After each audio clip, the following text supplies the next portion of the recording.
남성분들 혼자 생각을 해보십시오. 이 질문에 여러분들이 가장 기뻤을 때가 언제고 가장 즐거웠을 때가 언제인가? 가장 기쁘고 즐거울 때가 언제입니까? 라고 하는 이 물음에 많은 남성들이 이렇게 대답을 했답니다. 아내의 인정과 칭찬을 받을 때, 이때가 제일 기뻤다는 겁니다. 어떤 기관장의 표창장이 즐거운 것이 아니고 내 편을 들어주는, 나를 믿는, 나를 의지하는 아내의 그 평가가 가장 즐겁고 기뻤고, 두 번째는 직장 안에서 동료와 상사들로부터 인정과 칭찬을 받을 때다라고 이야기했답니다. 칭찬은 사람들을 신나게 하고 즐겁게 하고 기쁘게 합니다. 그래서 칭찬은 고래도 춤추게 한다라고 하는 책이 있잖아요. 가장 무시무시한 바다에 포식자 범고래, 3톤이 넘는 범고래, 사람이 다루기에는 너무 호전적이고 한 입에 물어 찢어 죽일 수도 있는 범고래를 채찍으로 조련한다는 것은 아마 거의 불가능할 것입니다.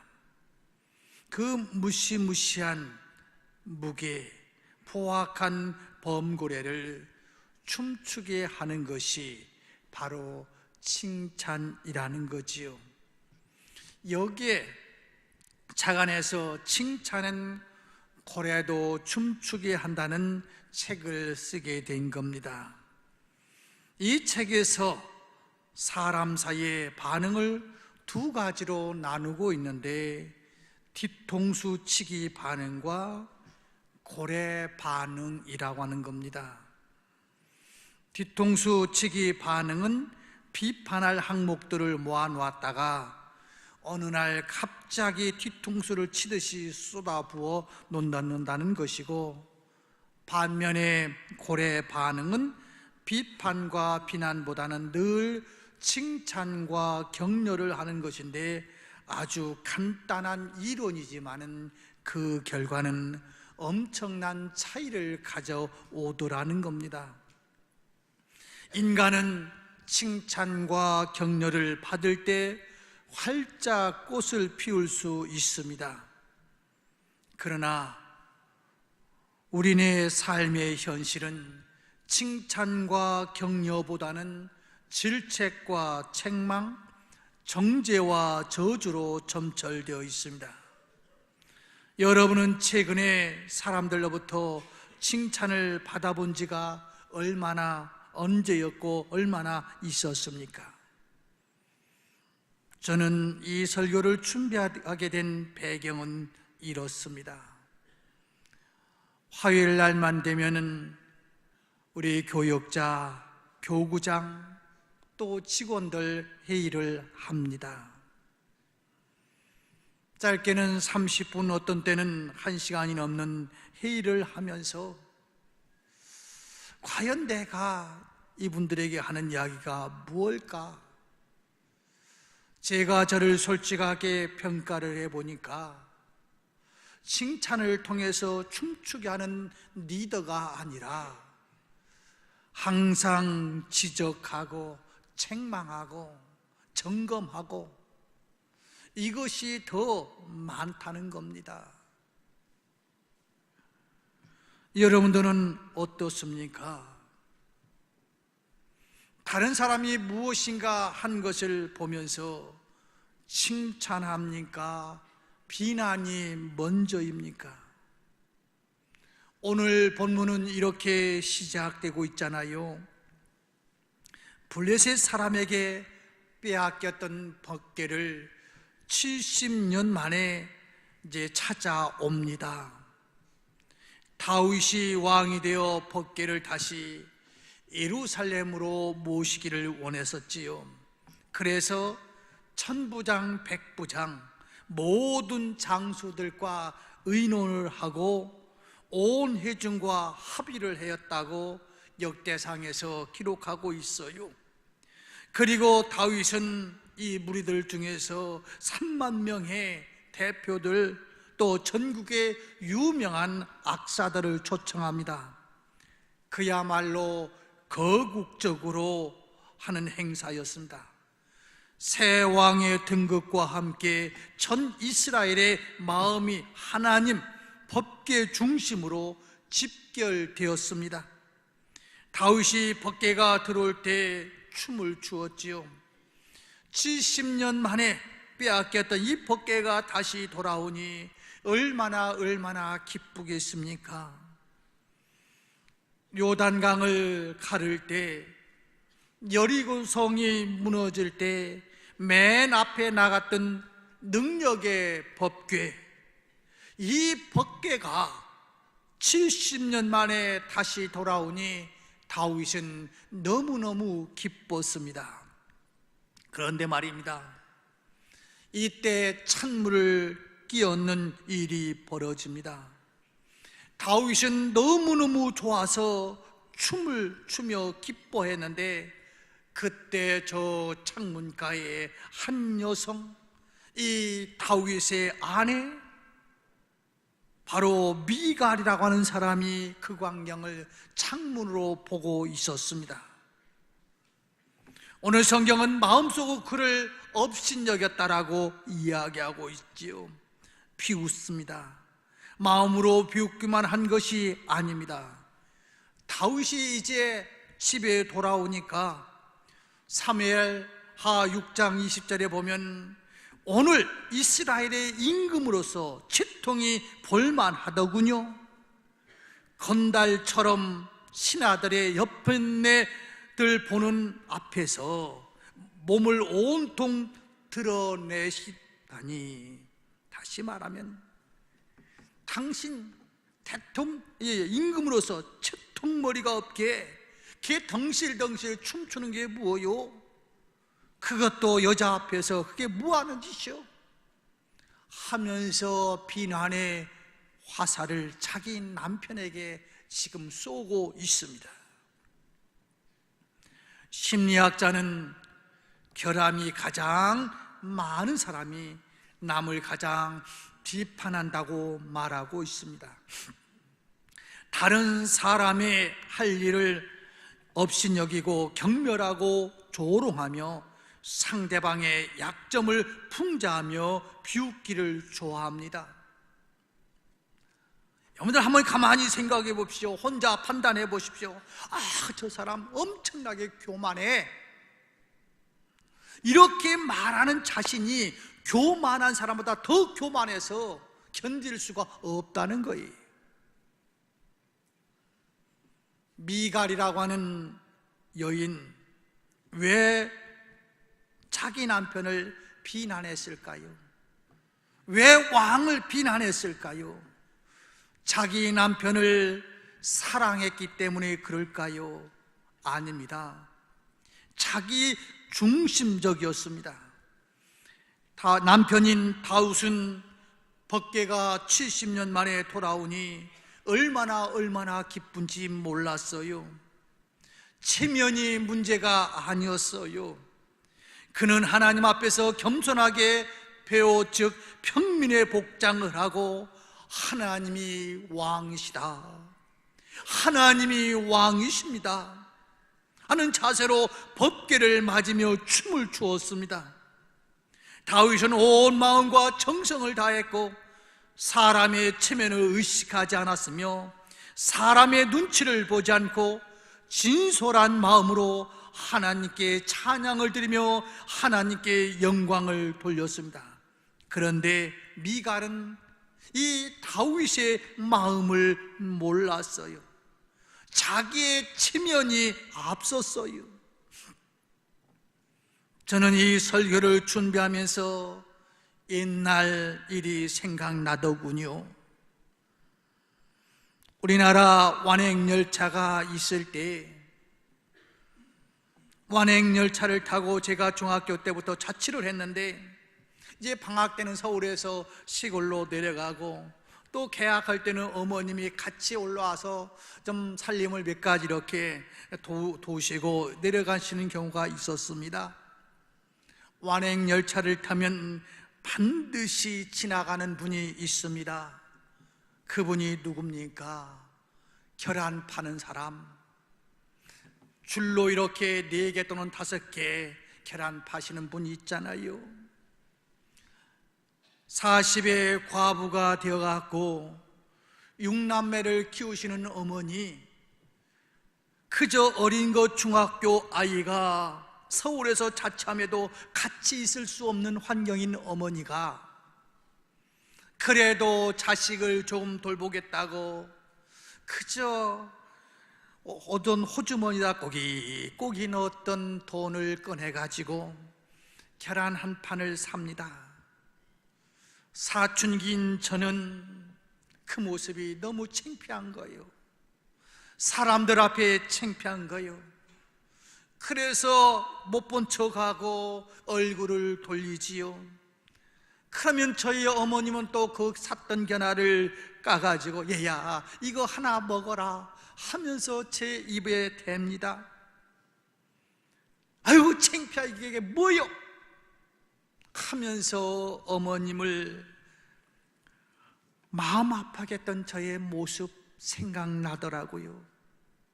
오늘 다윗 왕이 아랫도리가 벗어질 정도로 춤을 추었던 것, 그것보다 더 귀한 그 마음,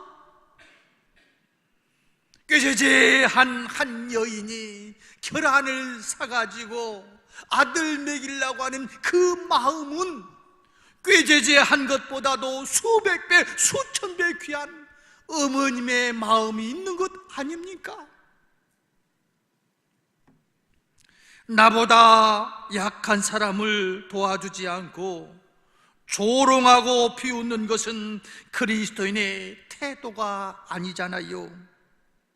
네가 만약에 소자 한 사람을 실족해 하면 내 몸에 연자맷돌을 메고 깊은 바닷속에 빠진 것이 낫다고 주님은 말씀하고 있잖아요.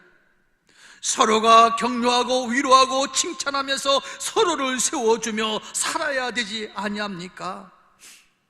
형제의 허물이나 약점은 사랑으로 덮어주고 절대로 조롱하거나 비웃지 말아야 되는 것 아닙니까? 저는 3월 1일 날 저 광화문을 일부러 찾아가 보았습니다. 긴 세월 동안 촛불을 들고 외쳤던 촛불의 성지라고 하는 광화문, 지금은 수많은 태극기를 들고 외치고 있는 태극기 부대가 있는 광화문, 서울역에서 대한문에서 광화문에서 3.1절 날 수많은 사람들이 태극기를 들고 이야기 저야기 하면서 행진도 하고 또 예배도 드리고 기도도 하고 또 다른 측면에서의 사람들도 있었는데, 저 개인적으로 느껴지는 것은 그거더라고요. 촛불 집회 하시는 분들 할 이야기들이 있겠지요. 태극기를 들고 하실 말씀들이 계시겠지요. 과연 거룩한 사역이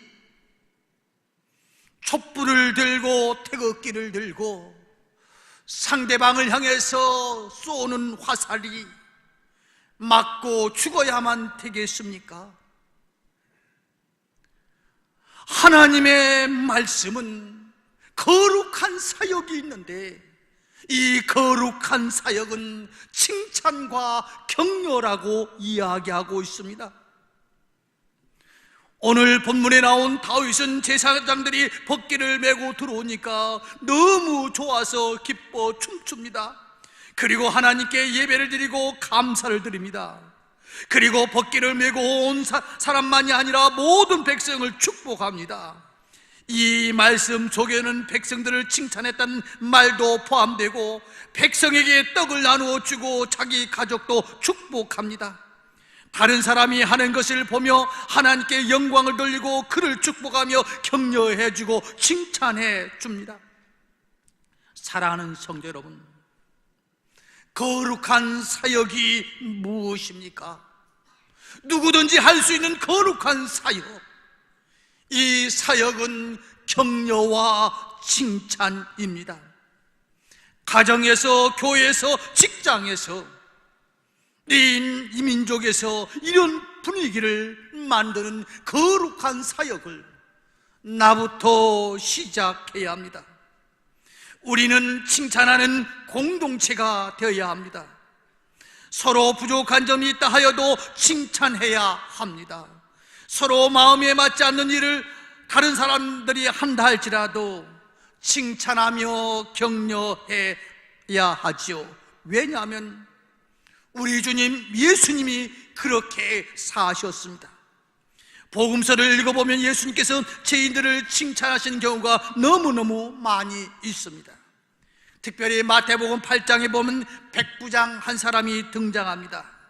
백부장은 누굽니까? 유대인들을 침략한 원수나라 로마의 장교입니다. 이스라엘 백성을 점령한 점령군들입니다.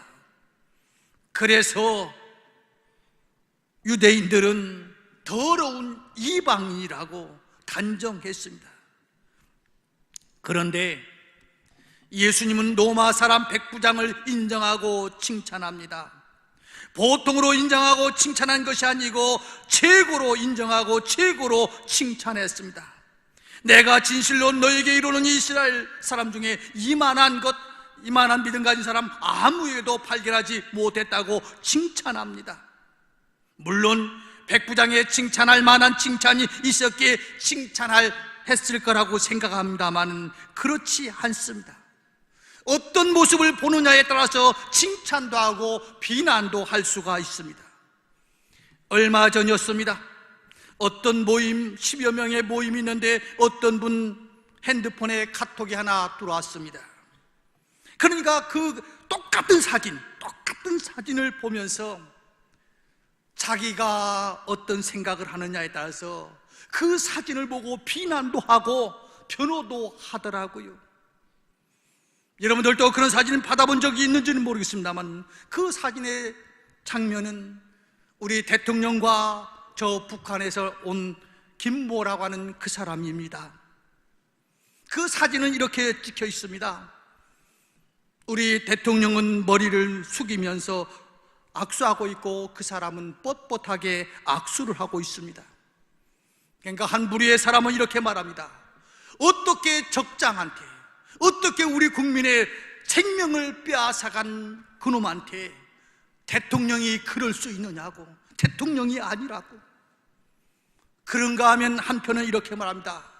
요새 가짜 뉴스가 얼마나 판을 치는데 저런 놈들은, 저걸 퍼날리는 놈들은 잡아다가 족쳐야 된다고.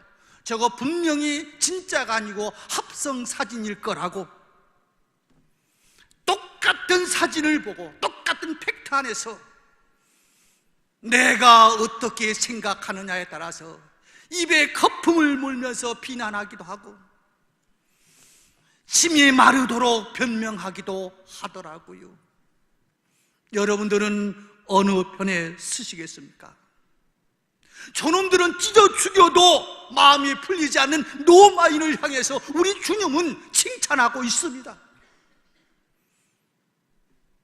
더 나아가서 마태복음 9장에 보면 12해를 혈루증으로 앓던 한 여인이 등장합니다. 이 당시 질병은 뭐라고 생각했습니까? 저주의 상징물이라고 생각했습니다. 저주받은 인생, 그래서 내 근처에 접근하는 것을 다 싫어했습니다. 예수님이 길을 지나가는데 누군가 당신의 옷을 건드립니다. 비난의 모습으로 봤다면 저주받은 인생이 감히 내 옷을 만져? 이럴 수도 있었을 텐데 오늘 주님의 시각은 거룩한 사역, 칭찬과 격려였습니다. 예수님께서 돌이켜 보시면서 그를 칭찬하셨습니다. 딸아 안심하라, 내 믿음이 너를 구원하였다. 사랑하는 성도 여러분, 오늘 미갈이라고 하는 여성이 자기 남편, 그 나라의 왕이었던 다윗을 비난했다고 법궤가 예루살렘에 오지 않았겠습니까? 내 마음에 맞지 않아 비난한다고 하나님의 일이 이루어지지 않을까요? 하나님의 일은 사람이 비난한다고 이루어지지 않는 것이 아닙니다. 사람이 소리 지르지 않으면 돌들이라도 소리 지르게 하실 수 있는 분이 하나님이십니다. 우리는 남이 봉사하는 것을 보고 다른 사람들이 헌신하는 모습을 보고 하나님께 영광을 돌리고 칭찬하며 격려해야 합니다. 칭찬의 한마디가 사람을 움직입니다. 여러분들 잘 아는 에디슨 아시지 않습니까? 이 아이는 학교에서는 열등생이었습니다. 그러나 가정에서는 우등생이었습니다. 같은 학생인데 무슨 차이가 있을까요? 학교에서는 선생님의 꾸중과 비판과 질책이 있었고, 가정에서는 어머니의 인정과 신뢰와 칭찬이 있었습니다. 어머님의 끊임없는 신뢰와 칭찬과 격려는 에디슨을 세계적인 발명왕으로 만들었습니다.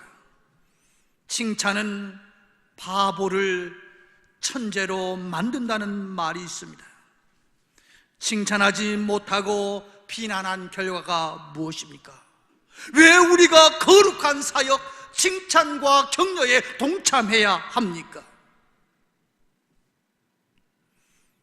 미갈은 남편의 사랑을 더 이상 받을 수 없는 여인이 되고 말았습니다. 하나님께로부터 버림을 받아야 하는 여인으로 기록되고 있습니다. 하나님을 기쁘게 하는 남편을 칭찬하거나 축복하지 못하고 조롱하고 비웃다 당한 결과였습니다.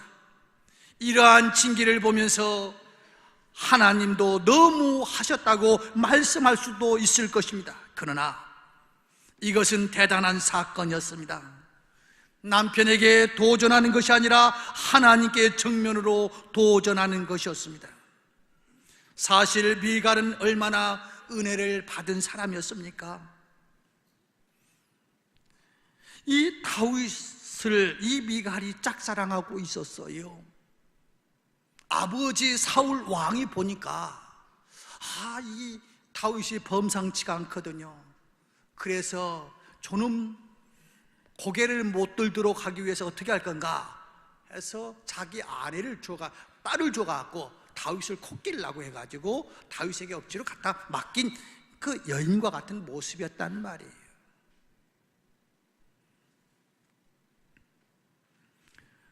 자신의 은혜를 모르고 자기의 자존심, 자신이 조금 손해된다고 다른 사람을 비난하는, 은혜를 망각하는 이 여인은 결국 남편으로부터 하나님으로부터 잊혀지고 많은 여인이 되고 말았습니다.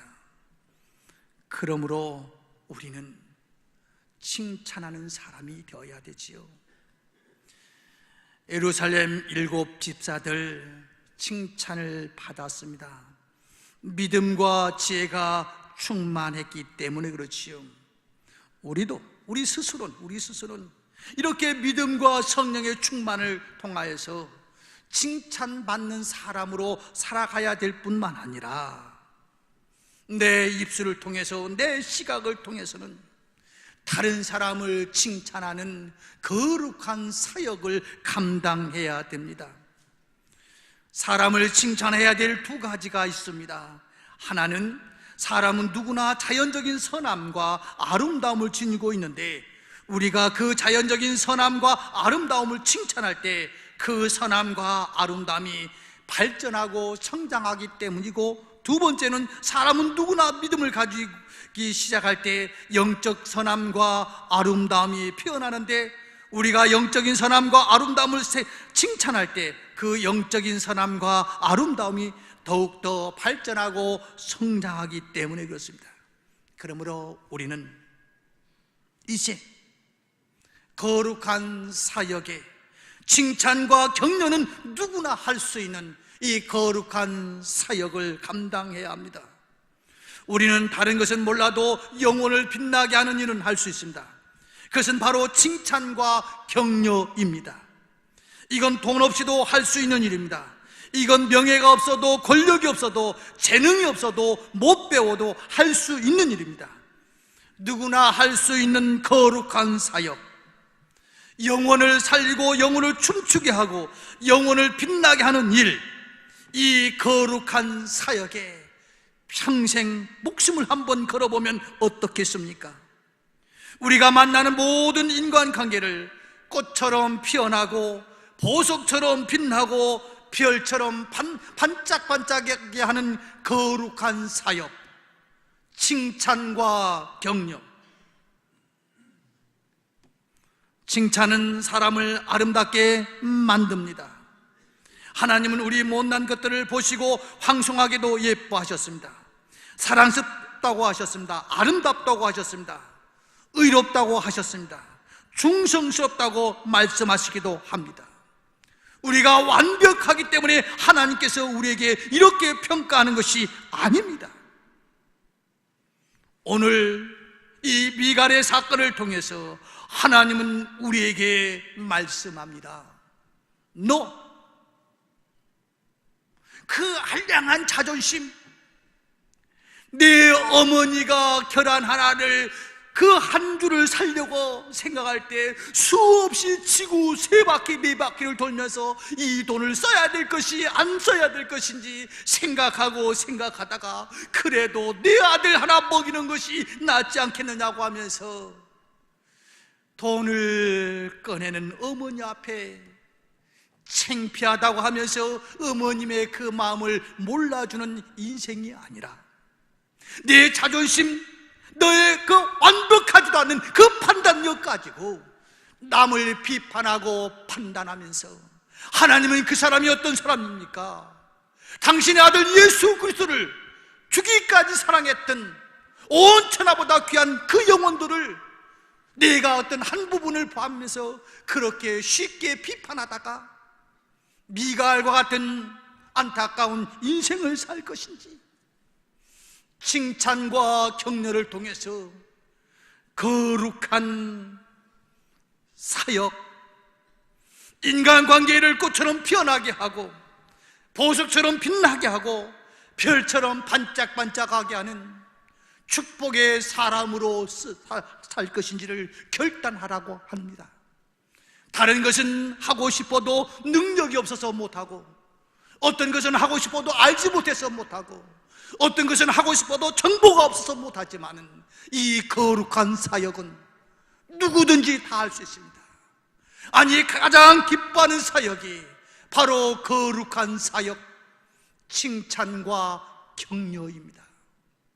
사랑하는 성도 여러분, 우리는 이 나라 너무너무 깊은 골이 있는 것 같아요.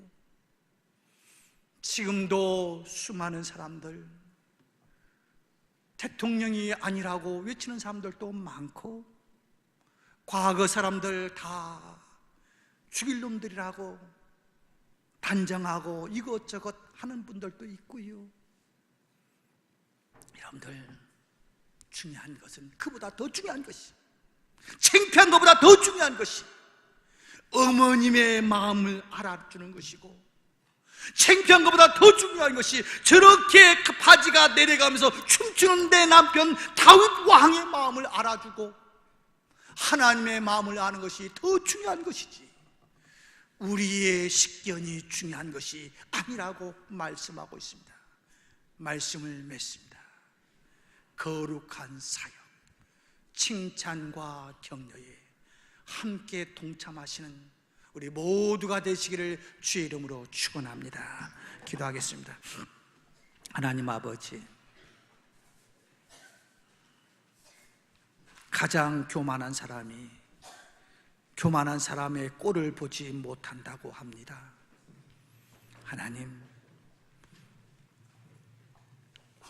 비난과 비판하는 내 입술 속에서는 그보다 더 잘못된 부분들이 더 많다고 하는 것 아니겠습니까?